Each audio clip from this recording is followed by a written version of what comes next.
en la profunda oscuridad de la noche siberiana, en la madrugada del 17 de julio de 1918, un grupo de personas es despertado bruscamente. Están en Ekaterimburgo, en una mansión requisada a un comerciante local y rebautizada ominosamente como la Casa del Propósito Especial. El grupo está formado por un hombre de mediana edad, de aspecto cansado pero digno, su esposa, de porte imperial, a pesar de sus ropas sencillas, sus 4 hijas, jóvenes de una belleza frágil y asustada, y su único hijo varón, un niño enfermo de 13 años, son acompañados por su médico de familia, un criado, una doncella y un cocinero. Son los últimos vestigios de un imperio que abarcaba una sexta parte de la superficie terrestre. Son Nicolás II, el último zar de todas las Rusias, la emperatriz Alejandra, las grandes duquesas Olga, Tatiana, María y Anastasia, y el zarevich Alexei, llevados desde sus habitaciones con el pretexto de una evacuación urgente, son conducidos por una escalera estrecha hasta un pequeño y sórdido sótano. La habitación está vacía, excepto por unas pocas bombillas desnudas que arrojan una luz cruda sobre las paredes desconchadas. Les piden que esperen. El zar, preocupado por su esposa y su hijo enfermo, pide 2 sillas. Se las traen. La familia se agrupa, confundida pero obediente, tratando de mantener la compostura. De repente, la puerta se abre y entra un grupo de hombres armados, liderados por un comandante bolchevique llamado Yakov Yurovsky. Yurovsky saca un papel y, con voz temblorosa por la tensión, lee una declaración. El Soviet Regional de los Urales, ante la amenaza de que el Ejército Blanco libere a la familia, los ha condenado a muerte. El zar, incrédulo, se vuelve hacia su familia y solo acierta a balbucear: ¿Qué? ¿Qué? No hay tiempo para más. Yurovsky levanta su pistola y dispara a quemarropa al corazón del zar. Es la señal. Los otros verdugos abren fuego. El pequeño sótano se convierte en un infierno de humo, estruendos ensordecedores y gritos de terror. Pero la muerte no es instantánea. Cuando el humo se disipa, los verdugos descubren con horror que algunas de las grandes duquesas siguen vivas, retorciéndose en el suelo. Las balas han rebotado en algo duro, escondido bajo sus corsés. En un segundo acto de una brutalidad casi inimaginable, los asesinos rematan a las supervivientes con bayonetas y culatas de rifle. Es una carnicería. El fin de la dinastía Romanov no llega con la abdicación o el exilio, sino en un baño de sangre, en un sótano anónimo, a manos de un pelotón de fusilamiento.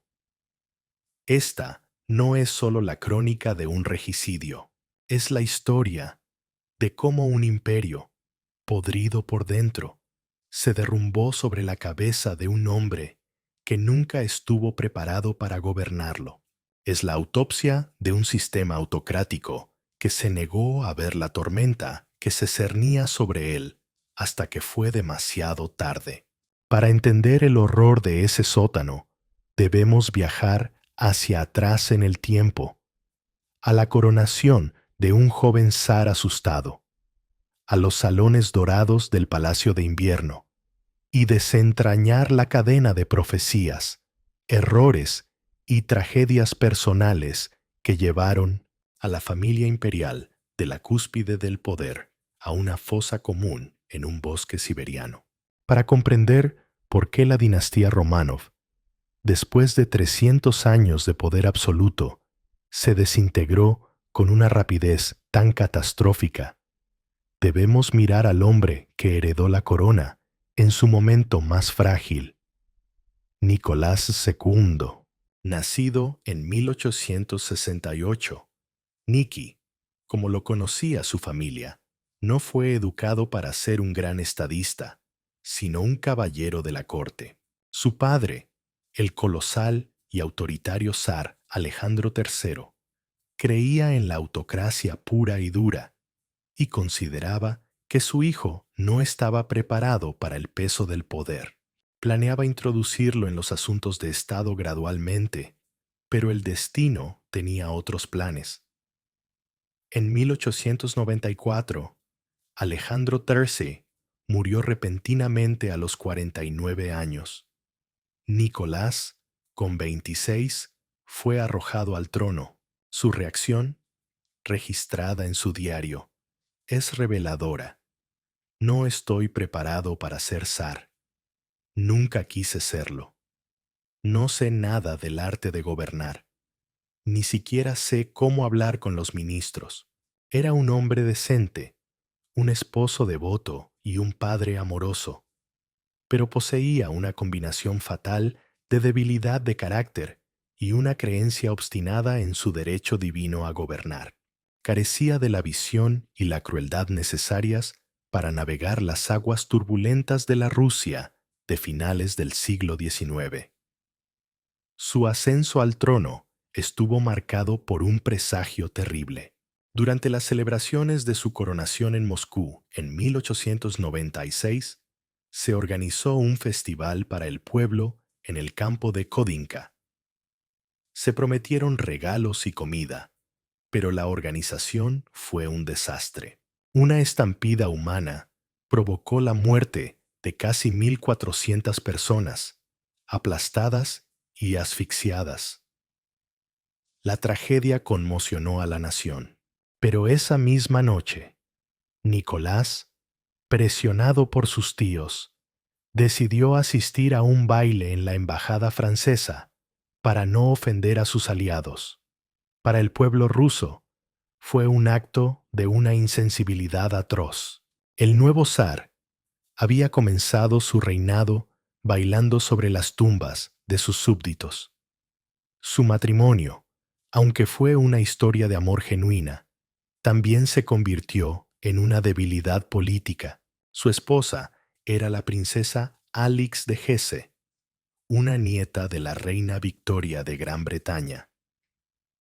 Tras su conversión a la fe ortodoxa rusa, tomó el nombre de Alejandra Fyodorovna.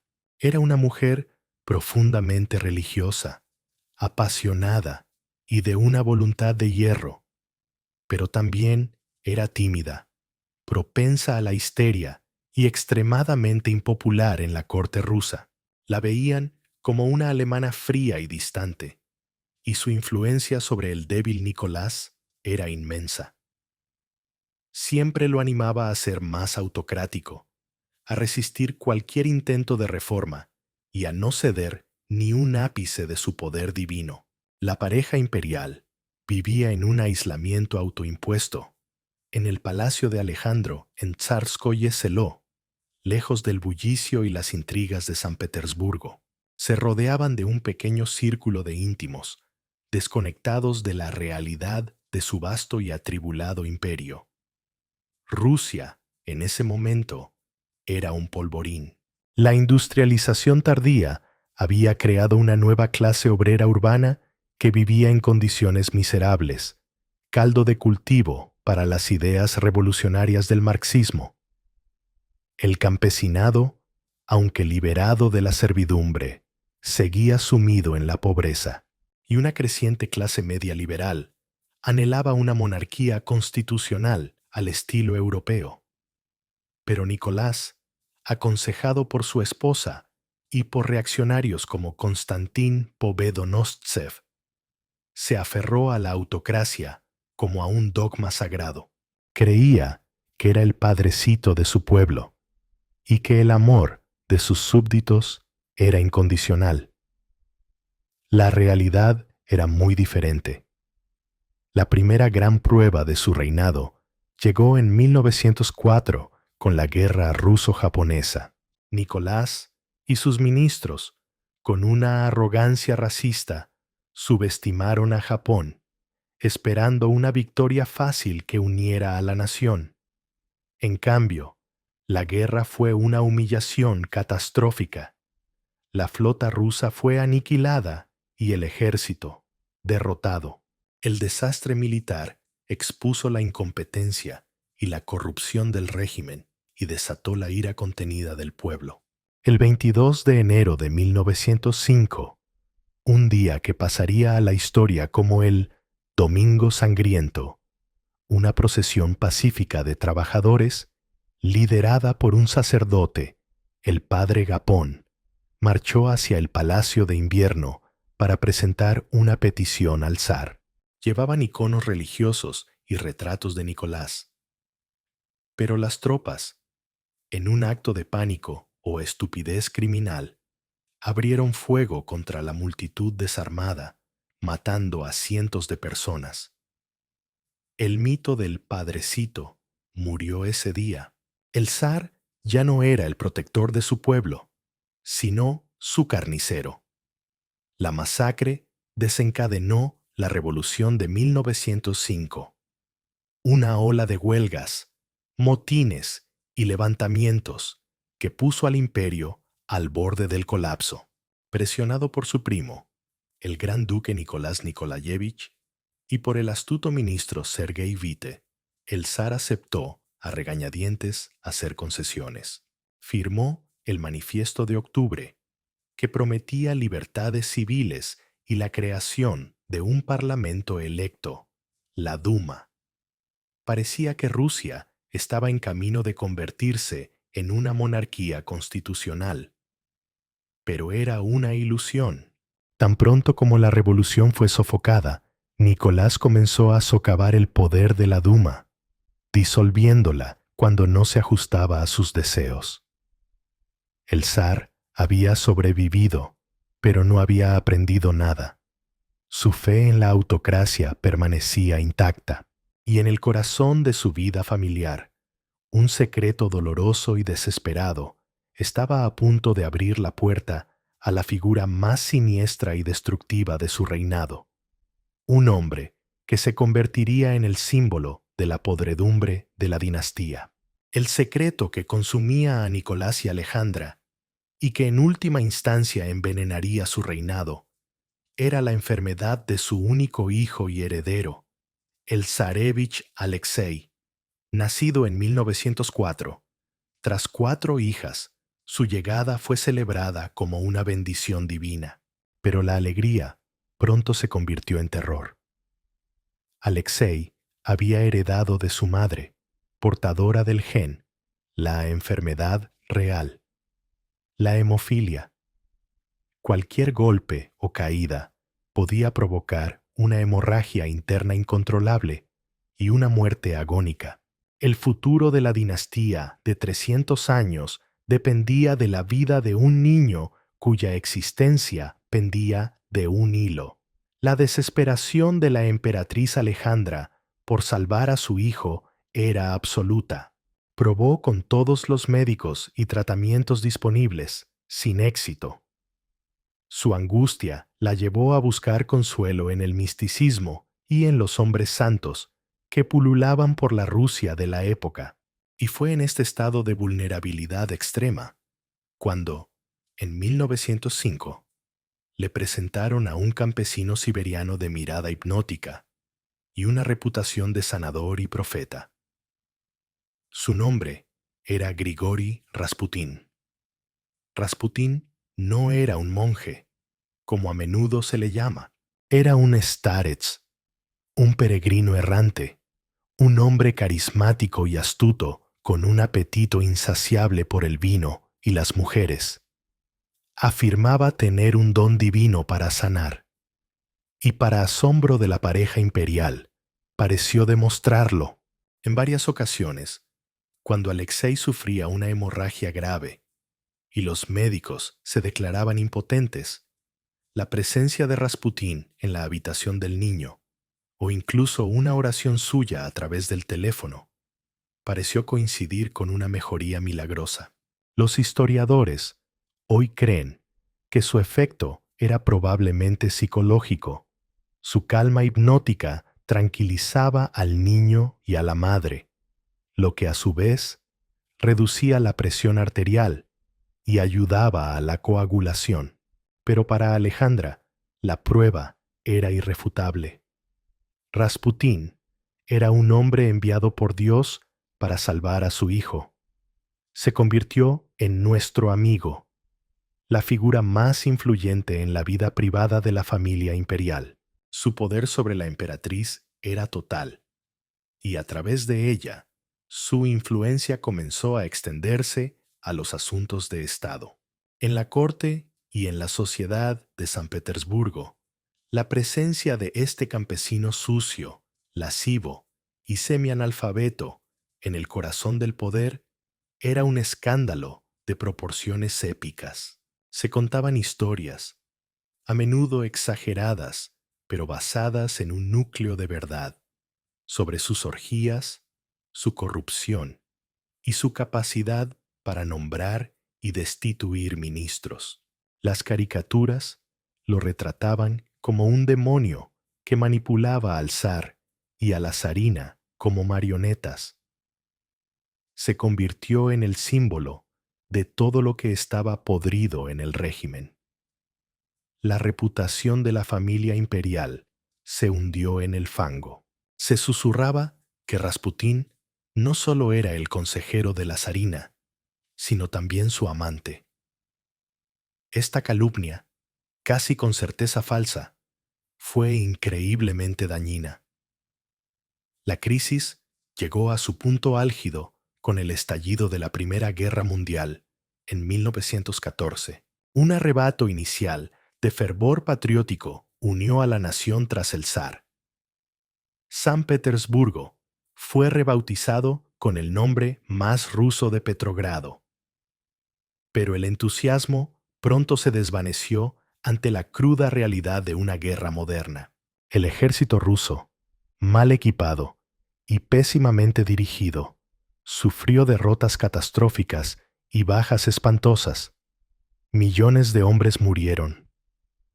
La economía se derrumbó y la escasez de alimentos y combustible provocó un sufrimiento inmenso en las ciudades. En 1915, Nicolás cometió el error más garrafal de su reinado. Decidió asumir personalmente el mando supremo del ejército y se trasladó al cuartel general en el frente. Esta decisión tuvo dos consecuencias desastrosas. Primero, lo vinculó personalmente con cada derrota militar, destruyendo los últimos vestigios de su prestigio. Segundo, y más grave, dejó el gobierno en la capital en manos de su esposa, la emperatriz Alejandra. Y Alejandra, a su vez, estaba completamente bajo la influencia de Rasputín. Durante los siguientes meses, el gobierno ruso se convirtió en un caos. Los ministros eran nombrados y despedidos según los caprichos de Rasputín, en lo que se conoció como el salto ministerial. Hombres competentes fueron reemplazados por aduladores e ineptos. La administración se paralizó. La familia del zar, incluyendo a su propia madre, la emperatriz viuda María Fiodorovna, le suplicó a Nicolás que se deshiciera de Rasputín, pero él, fiel a los deseos de su esposa, se negó. El descontento llegó a un punto de ebullición.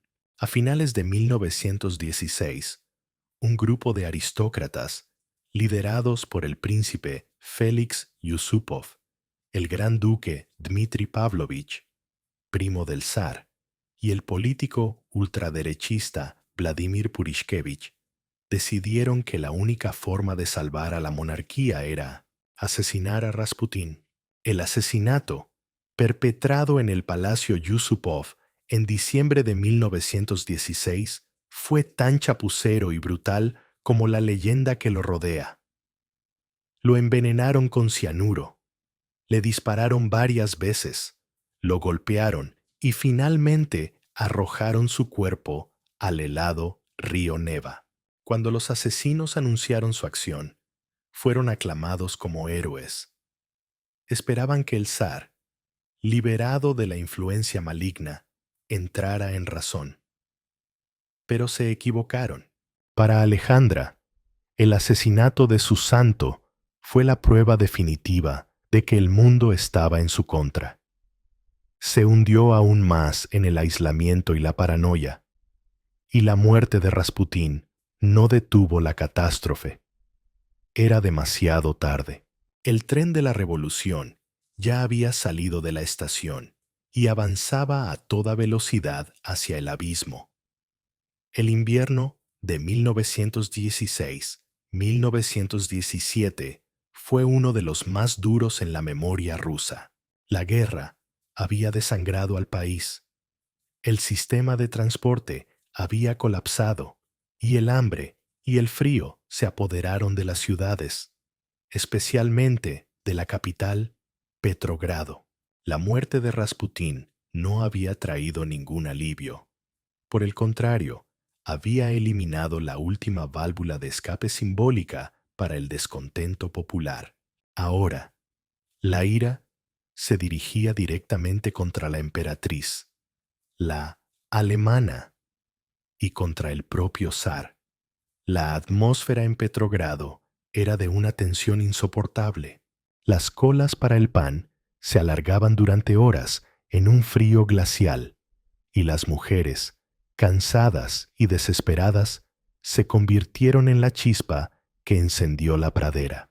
El 23 de febrero de 1917, según el calendario juliano, entonces en uso en Rusia, en el Día Internacional de la Mujer, miles de trabajadoras textiles se declararon en huelga y salieron a las calles para protestar por la escasez de alimentos. Su marcha pronto se vio engrosada por otros trabajadores y estudiantes. Era el comienzo de la Revolución de Febrero. El zar, ajeno a la gravedad de la situación, desde su cuartel general en Mogilev, a cientos de kilómetros de distancia, reaccionó como siempre lo había hecho, con la represión. Ordenó al comandante de la guarnición de Petrogrado que sofocara los disturbios por la fuerza. Pero esta vez, algo había cambiado. Los soldados de la guarnición, en su mayoría reclutas recientes, campesinos y obreros, se negaron a disparar contra su propio pueblo. En lugar de eso, se amotinaron, confraternizaron con los manifestantes y se unieron a la revolución. La autoridad del régimen se disolvió en cuestión de días. El gobierno dimitió. La Duma, que el zar había intentado marginar, formó un gobierno provisional. Cuando Nicolás finalmente intentó regresar a la capital, su tren fue detenido y desviado por los trabajadores ferroviarios revolucionarios. Atrapado en su vagón, aislado y sin apoyo, el zar de todas las Rusias se enfrentó a la realidad. Una delegación de la Duma llegó para informarle de que la situación era insostenible. Para salvar al país y continuar la guerra, debía abdicar. Tras una noche de agonía, el 2 de marzo de 1917, Nicolás II firmó el manifiesto de abdicación, primero en su nombre y luego, tras consultar con médicos, también en nombre de su hijo enfermo, el zarevich Alexei, cediendo el trono a su hermano, el gran duque Miguel. Pero Miguel, un hombre sensato, se negó a aceptar la corona envenenada a menos que fuera ofrecida por una asamblea constituyente. En efecto, tras 304 años, la dinastía Romanov había caído. Nicolás Romanov, ahora simplemente un ciudadano, se reunió con su familia en el palacio de Alejandro, donde fueron puestos bajo arresto domiciliario. Su vida como prisioneros había comenzado. Al principio, su cautiverio fue relativamente cómodo. Vivían en sus aposentos habituales, aunque bajo la vigilancia de guardias revolucionarios. Pero la situación en Rusia era caótica. El gobierno provisional, liderado primero por el príncipe Lvov y luego por Alexander Kerensky, luchaba por mantener el control, enfrentado al poder creciente del Soviet de Petrogrado, el Consejo de Obreros y Soldados, dominado por facciones más radicales, entre ellos los bolcheviques de Lenin. El plan inicial del gobierno provisional era enviar a la familia al exilio en Gran Bretaña. El rey Jorge V, primo hermano de Nicolás, inicialmente estuvo de acuerdo, pero el gobierno británico, temiendo la reacción de la opinión pública laborista, que veía al zar como un tirano sangriento, retiró su oferta. Fue una sentencia de muerte. Ningún otro país se ofreció a acogerlos. Atrapados en Rusia y con el sentimiento radical en aumento, Kerensky decidió que era demasiado peligroso mantener a la familia cerca de la capital. En agosto de 1917, fueron trasladados en secreto a la remota ciudad de Tobolsk, en Siberia. Allí pasaron el invierno en la antigua casa del gobernador. Su vida se volvió más monótona y restrictiva. Cortaban leña, cuidaban un pequeño huerto y educaban a sus hijos, aferrándose a la rutina para mantener la cordura. Pero en octubre de 1917, el mundo cambió de nuevo. Los bolcheviques, liderados por Lenin y Trotsky, tomaron el poder en un golpe de Estado casi incruento, derrocando al gobierno provisional. La Revolución de Octubre había triunfado. Para la familia imperial, esto significaba que sus captores ya no eran los relativamente moderados socialistas, sino los comunistas revolucionarios, que los veían no solo como símbolos del viejo régimen, sino como enemigos de clase que debían ser eliminados. En la primavera de 1918, con la guerra civil rusa estallando entre los rojos, bolcheviques, y los blancos, una coalición de fuerzas antibolcheviques, los Romanov, fueron trasladados de nuevo. Su destino final fue Ekaterimburgo, una ciudad industrial en los Urales y un bastión bolchevique. Fueron confinados en la casa del comerciante Ipatiev, la casa del propósito especial. Su aislamiento era ahora total. Las ventanas fueron pintadas de blanco. Los guardias, elegidos por su fervor revolucionario, los trataban con rudeza y desprecio. El comandante de la casa, Avdeyev, era un borracho que disfrutaba humillándolos. La familia vivía en un estado de constante ansiedad, sin saber qué les depararía el futuro. A principios de julio, Avdeyev fue reemplazado por un hombre más frío, más eficiente y más letal, Yakov Yurovsky, un miembro de alto rango de la Checa, la policía secreta bolchevique. El nombramiento de Yurovsky era una señal de que el final estaba cerca. Mientras tanto, el ejército blanco, liderado por las legiones checoslovacas, avanzaba rápidamente hacia Ekaterimburgo. Para los bolcheviques, la posibilidad de que el zar fuera liberado y se convirtiera en un estandarte para el movimiento blanco era una amenaza inaceptable. En Moscú, en las altas esferas del poder bolchevique, se tomó una decisión. Aunque durante décadas lo negaron, las pruebas posteriores sugieren que la orden de ejecutar no solo al zar, sino a toda su familia, provino directamente de Lenin y del líder del Soviet Central, Yakov Sverdlov. Era una decisión política fría y brutal, eliminar cualquier posible heredero al trono para siempre.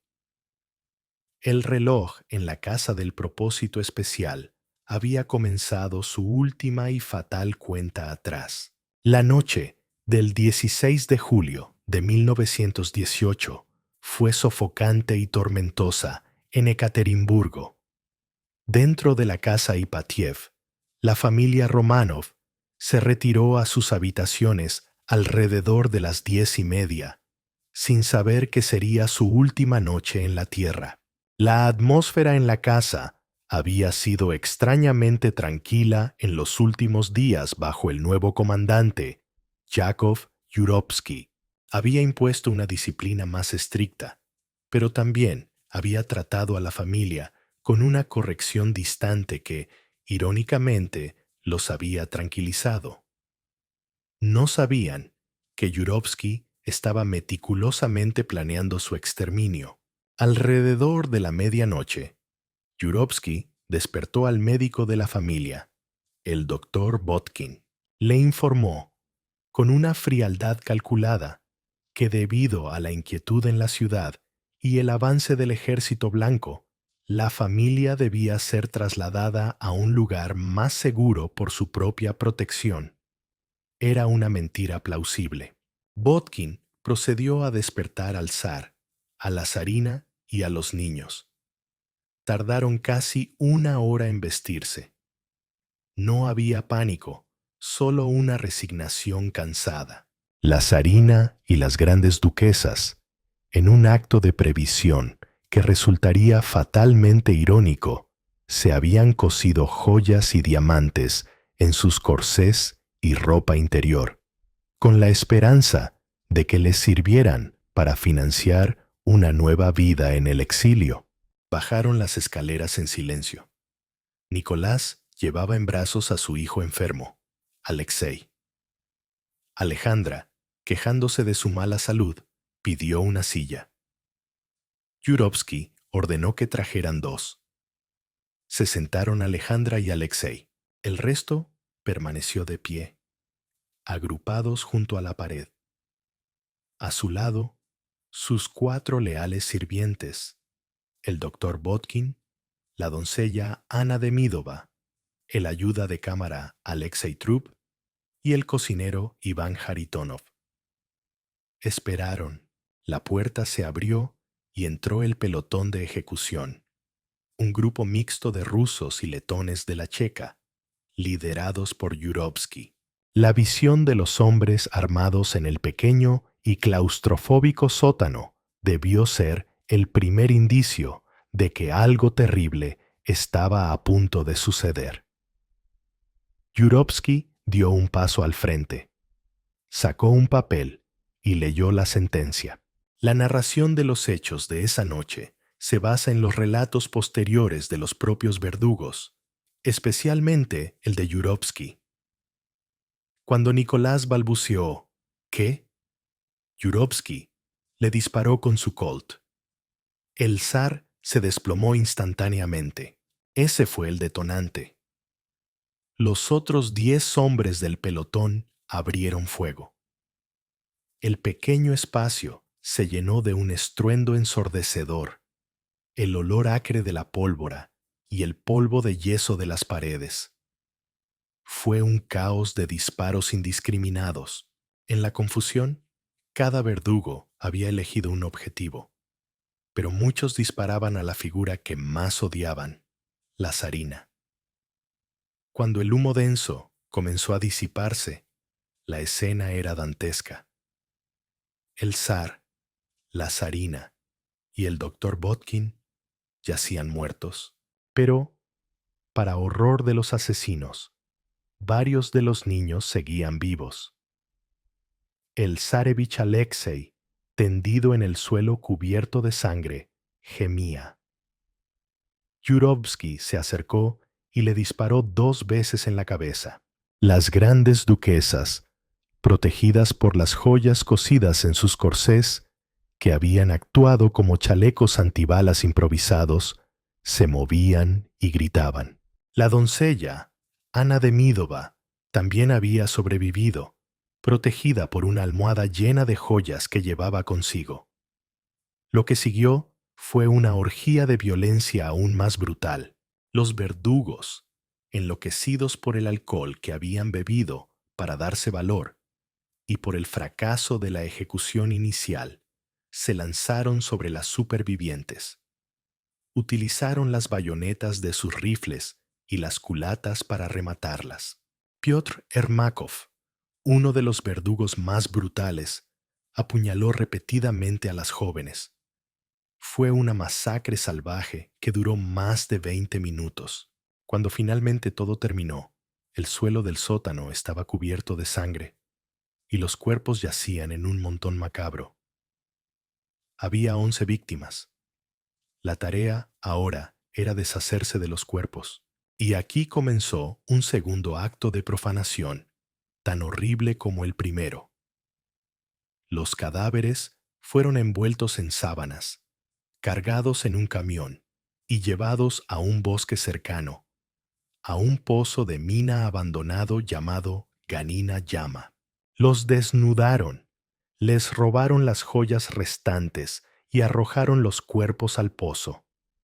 Pero a la mañana siguiente, Yurovsky, temiendo que el lugar fuera demasiado obvio, decidió moverlos. El camión se atascó en un camino embarrado. En su desesperación, Yurovsky ordenó que 2 de los cuerpos, los de Alexei y una de sus hermanas, más tarde identificada como María, fueran quemados y enterrados por separado para confundir a cualquiera que los encontrara. Los otros 9 cuerpos fueron desfigurados con ácido sulfúrico para hacerlos irreconocibles y luego arrojados a una fosa poco profunda en ese mismo camino, conocido como la Cala de los Cerdos, y cubiertos con traviesas de ferrocarril. Era el final ignominioso de la casa Romanov. Los autócratas de un vasto imperio terminaron desnudos, quemados y mutilados en una fosa anónima en Siberia. Su muerte, un secreto sucio que el régimen soviético intentaría ocultar al mundo durante décadas. El asesinato de la familia imperial fue tratado por el régimen bolchevique con una mezcla de secretismo y desinformación deliberada. 2 días después de la masacre, el gobierno en Moscú hizo un anuncio oficial.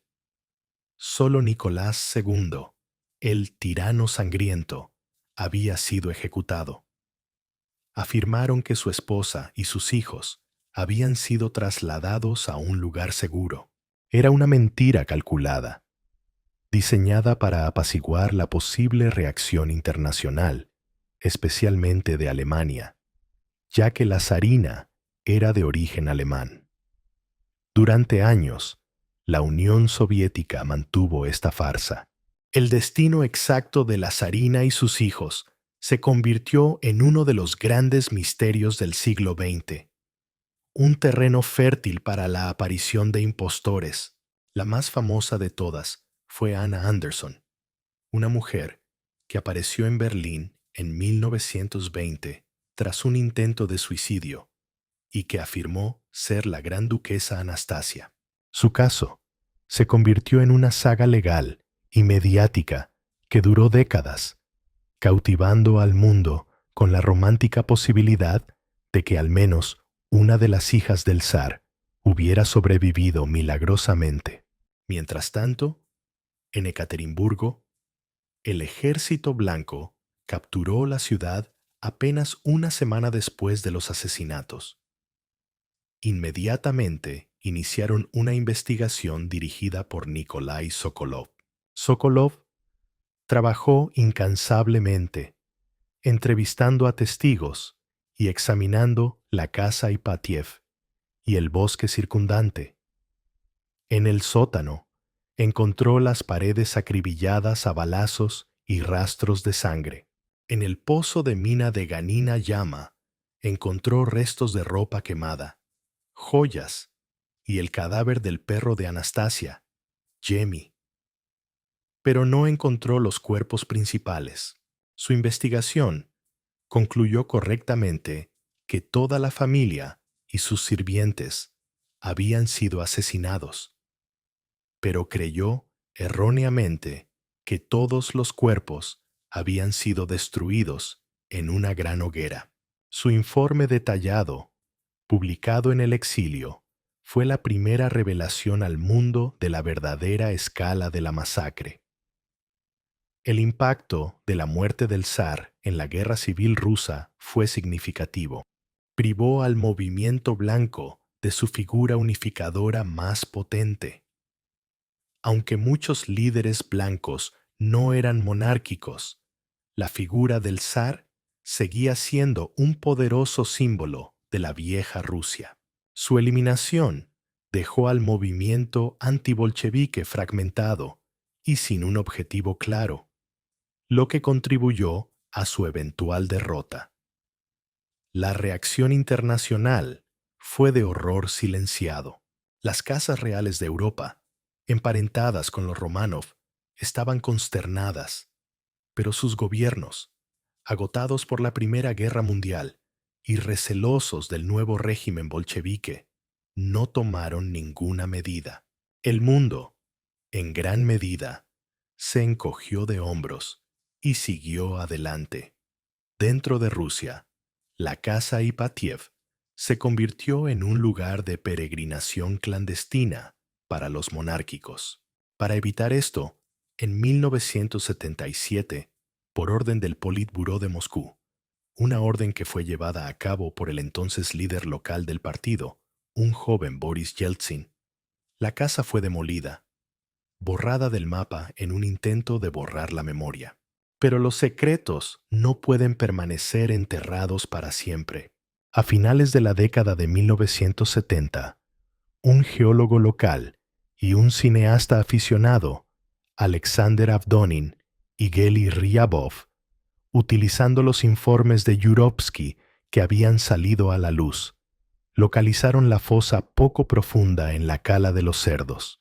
En secreto, exhumaron algunos de los cráneos para confirmar su hallazgo y luego los volvieron a enterrar, esperando un momento político más propicio para revelar su descubrimiento. Ese momento llegó con el colapso de la Unión Soviética. En 1991, bajo la presidencia de Boris Yeltsin, la fosa fue abierta oficialmente. Se encontraron los restos de 9 personas. Las pruebas de ADN, comparando el material genético de los huesos con el de parientes vivos, como el príncipe Felipe, duque de Edimburgo, sobrino nieto de la zarina, confirmaron sin lugar a dudas que se trataba de los restos del zar, la zarina y 3 de sus hijas, los cuerpos del zarevich Alexei y de una de las grandes duquesas seguían desaparecidos, lo que mantuvo viva la leyenda de Anastasia durante unos años más. La muerte de Anna Anderson en 1984 y las posteriores pruebas de ADN en sus tejidos demostraron que no tenía ninguna relación con la familia Romanov.